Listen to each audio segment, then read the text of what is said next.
आइए हज़रात सामीन, मेरे बीच दो मेहमान हैं, उनमें से एक मेहमान जिनका तारुफ और जिनका नाम नामी इसमें गिरामी प्रोफेसर रिजवान अहमद साहिब हैं, जो डायरेक्टर नूर कोचिंग सेंटर के हैं और इसी तरह Asha group of institution PhD scholar blood cancer research के हैं। इसलिए मैं प्रोफेसर रिजवान अहमद साहब से दरख्वास्त गुजार हूँ कि आप तशरीफ लाएं। जाहिर है आप तालीम से जुड़े हुए हैं, तालीम की अहमियत और इफादियत आप बखूबी जानते हैं, इसलिए वक्त का ख्याल रखेंगे। जाहिर है हमारे सामने मेहमान शोरा की एक बड़ी तादाद है और मकामी शोरा की भी एक तादाद है। फिर एक बार गोश गुजार हूँ, जितने शोरा हमारे बचे हैं मैं एक बार नहीं कई बार आपको पढ़ा सकता हूँ, लेकिन वक्त का ख्याल हर शायर को रखना है। हम सब महजूज होते हैं इसलिए वक्त का ख्याल नहीं पता चलता, लेकिन शायर वक्त का जरूर ख्याल रखें। इस वक्त माइक पर प्रोफेसर रिजवान अहमद साहब। अस्सलाम वालेकुम वरहमतुल्लाहि वबरकातुहू। रब्बि सिल्ली सदरी वसिल्ली अमल वलल हुक्दतम मिन लिसानी यफ़क़हू क़ौली। मैं तमाम लोगों का शुक्रगुजार हूँ जिन्होंने अपने कीमती वक्त को यहाँ पर हम लोग के बीच उन्होंने दिया और इस मुशायरा को मुकम्मल बनाने में हम लोगों को बड़ी कामयाबी मिली। और साथ ही साथ नासिक अंसार भाई को भी मैं मुबारकबाद देना चाहूँगा कि आज ये प्रोग्राम जो ऑर्गेनाइज्ड हुआ है और इसके रूह रवा बेशक यही है।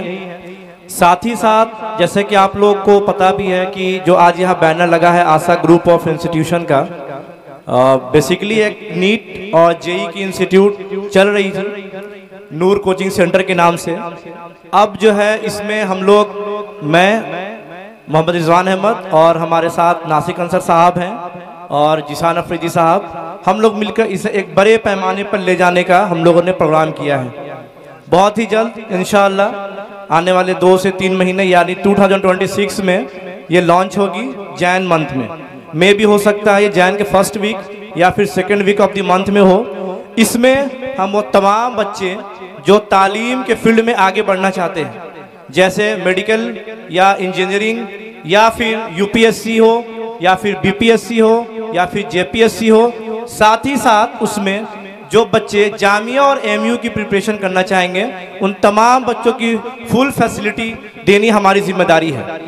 साथ ही साथ ऐसे हमारे बीच बहुत सारे ऐसे तलबा हैं, लास्ट में काफ़ी ईयर से इस फील्ड में हूँ और कई हमारे स्टूडेंट जो अभी MBBS कर रहे हैं अल्हम्दुलिल्लाह गवर्नमेंट कॉलेज से। बेसिकली हमारे बीच ये होता है कि अब जब हम बच्चों को आगे पढ़ाने की सोचते हैं तो सबसे बड़ा मैटर हमारे पास निकल कर आता है कि फ़ीस, इतनी फ़ीस हम कहाँ से देंगे। वो तो बात सही है कि इंडिया में मुख्तलिफ इदारे चल रहे हैं और बहुत सारे इदारे हैं, उनकी अपनी अपनी फ़ीस स्ट्रक्चर है जिसे बहुत सारे गार्जियन उसे बेयर नहीं कर पाते हैं। बट इसमें हम लोग बहुत ही कम फीस पर बच्चों को पढ़ाएंगे, चाहे वो बच्चे मदरसा वाले हों या फिर मदरसा वाले नहीं भी हों, यतीम हो, यानी जिनकी काबिल इस्तेताअत जितनी भी होगी हम उस काबिल इस्तेताअत की बेसिस पर हम उन्हें तालीम के फील्ड में आगे बढ़ाएंगे।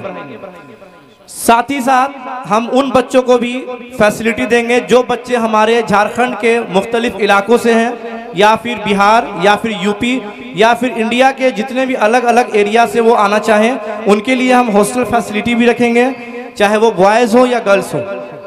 और साथ ही साथ हमारे पास जितने भी फैकल्टी या प्रोफेसर हैं वो इंशाअल्लाह ताला हाईली क्वालिफाइड और रिजल्ट ओरिएंटेड वो लोग होंगे। तो इसी के साथ मैं अपनी बात को ख़त्म करना चाहूँगा कि आप लोगों से मेरी एक गुजारिश भी है कि इस शुरुआत में आप लोग हमारी साथ भी दें और दुआ की दरख्वास्त भी है कि अल्लाह ताला इस चीज़ को कामयाब करे ताकि जिस मकसद को लेकर हम आगे बढ़ना चाहते हैं अल्लाह उसे कामयाबी अता करे।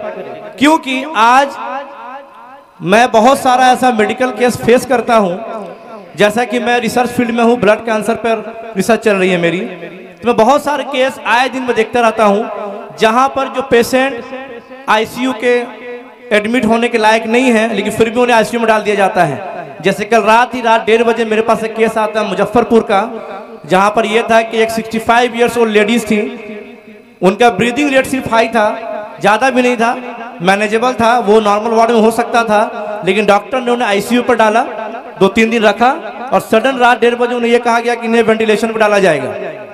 वहाँ से जब रिपोर्ट आती है हमारे पास तो हमने कहा कि जो आईसीयू में मॉनिटरिंग होने वाली जो टीवी लगी होती है उसका आप मुझे फ़ोटो भेजिए।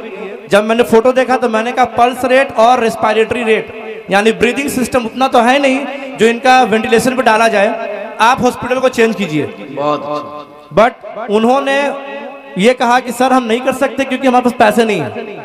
आज हम लोग बहुत सारे ऐसे लोगों को देखते हैं कि जो पैसे के कारण भी अपने को गवा देते हैं, लेकिन आने वाले वक्त में हम इंशाअल्लाह ताला एक मेडिकल इंस्टीट्यूट के साथ साथ एक बड़ी यूनिवर्सिटी यानी मेडिकल कॉलेज की भी हम लोग आगाज करेंगे इंशाअल्लाह। बहुत दूर की हम लोगों की है, कबूल करे भाई माशाअल्लाह। लेकिन बहुत अफसोस के साथ कि उन खातून की हयात जो है कल रात तक ही थी, कल फजर बाद यानी आज फजर बाद उनकी इंतकाल हो चुकी। अल्लाह, क्योंकि डिसीजन लेने में उन लोगों ने काफ़ी लेट किया। मैंने खान सर के हॉस्पिटल जो पटना में, मैंने वहाँ कॉल किया था रात ही करीब 1:30 बजे कि ऐसा ऐसा केस है। मैंने सारा रिपोर्ट भेजा, उन्होंने कहा आप फ़ौरन यहाँ भेजिए।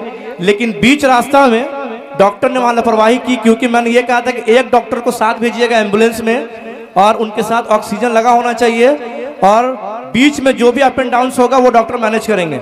लेकिन उन्होंने लापरवाही इस कदर की कि उनकी वहीं पर इंतकाल हो गई। अल्लाह। तो ये तमाम केस जब मैं देखता हूँ तो मुझे बहुत अफसोस होती है कि ऐसा नहीं होना चाहिए। और हर एक फैमिली में एक फर्द तो ऐसा होना है, चाहे वो हमारे बच्चे हैं या बच्चियां हो, कि मेडिकल फील्ड का नॉलेज तो उन्हें होना है कि हमारे साथ कहाँ पर स्कैम किया जा रहा है, कहाँ पे बचना है, कैसे चलना है। कम से कम x ray report, CT scan, MRI, blood report, ये तमाम चीज़ें उन्हें जानना ज़रूरी है कि क्या वाकई में हमारा, जैसे कि कुछ टाइम पहले की बात है, मैं चंद 2 मिनट में बात को ख़त्म करने वाला हूँ। जमशेदपुर की बहुत नामी ग्रामी हॉस्पिटल, मैं नाम नहीं लूँगा उनका, 1.5 साल पहले की बात है। उन्होंने कहा था कि मेरी किडनी खराब हो गई क्योंकि मेरी किडनी में 2 स्टोन थी। तो जब मैंने उस रिपोर्ट को पढ़ा तो डॉक्टर ने कहा कि आपकी किडनी में बहुत ज़्यादा वाटर कंज्यूम हो गया है, जिसके कारण आप अब ये मेडिसिन खाइए, आपको किडनी ठीक हो जाएगी। लेकिन जो मेडिसिन मुझे दी गई थी वो किडनी खराब होने की मेडिसिन थी। मैं उस रिपोर्ट को पढ़ा, मैंने देखा, वापस से मैं उस डॉक्टर के पास गया। वो डॉक्टर MS थे। मैंने उनको कहा कि एक बात बताइए, आपने किस बेसिस पे कहा कि मेरी किडनी खराब है? आप गौर करेंगे जब किसी की अल्ट्रासाउंड होती है तो उससे खूब पानी पिलाया जाता है और पानी पिलाने के बाद जब आपको महसूस होता है कि अब हमें हाजत के लिए जाना है तो फिर डॉक्टर आपको मशीन लगाकर यूरिनरी ब्लैडर पास चेक करती है। तो जब एक यूरिनरी ब्लैडर तो पहले से पानी से फुली हुई है और आपने स्कैन किया तो रिपोर्ट में तो वो भी तो आएगा। तो उस बेसिस पर उन्होंने कहा कि आपकी किडनी डैमेज हो चुकी है। मैं अपना एज मैंने देखा, मैंने ब्लड रिपोर्ट स्टडी किया, मैंने रिपोर्ट देखा, मैंने बोला स्कैम है। फिर मैं उस डॉक्टर को बहुत सुनाया, तमाम दवाइयां मैंने फेंक दी। फिर घर का कुछ नुस्खा था जो मेरे वालिद साहब ने बताया कि इसे करो ठीक हो जाएगा इंशाल्लाह, और इंशाल्लाह ताला ठीक हो गई। 1 महीना बाद मैंने अल्ट्रासाउंड कराया, एक भी स्टोन मेरी किडनी में नहीं मिला। तो ये एक मेरे साथ केस नहीं है, ये बहुत सारे लोगों के साथ में है। जैसा कि मैंने कहा कि ऐसे तमाम बहुत सारे केस मेरे पास आते रहती है हर जगह से तकरीबन कि सर ऐसा है, सर ऐसा है। तो मेरी ये मशवरा है कि आप लोग भी आगे बढ़ें और जो बच्चे हुफ़ाज़े किराम हैं या जो जिन्होंने आलिमियत की पढ़ाई कर रखा है, अब वो आना चाहते हैं कि हम मेडिकल फील्ड में आना चाहते हैं, जेई फील्ड में आना चाहते हैं, यूपीएससी बीपीएससी में आना चाहते हैं, आप आइए। आप इस्लामिक तारीख उठा के देखेंगे कि एक एक इंसान जो हाफिज भी थे, आलिम भी थे, मौलाना भी थे, साथ साथ कई दीगर फील्ड के वो एक्सपर्ट भी थे। कोई फिजिसिस्ट थे, कोई केमिस्ट्रिस्ट थे, साथ ही साथ बहुत सारे मेरे पास तो अभी दिखाने को है नहीं, लेकिन इंशाअल्लाह ताला जिस दिन ये ओपनिंग होगी तो मैं कोशिश करूंगा कि वो तमाम लोगों की आज से 100 साल 200 साल पहले की लिस्ट को मैं दिखाऊं लोगों के बीच कि ये देखिए ये थी इस्लाम। और आज जो मेरी रिसर्च चल रही है तो मुझे बहुत सारी चीज कुरान और हदीस से मालूम पड़ता है। आज ही मैं क्लास ले रहा था तो मैंने बच्चों को बताया साइंटिफिकली कि किसी भी गर्म चीज को फूंक कर पीने से नुकसान क्या है हमारे बॉडी में।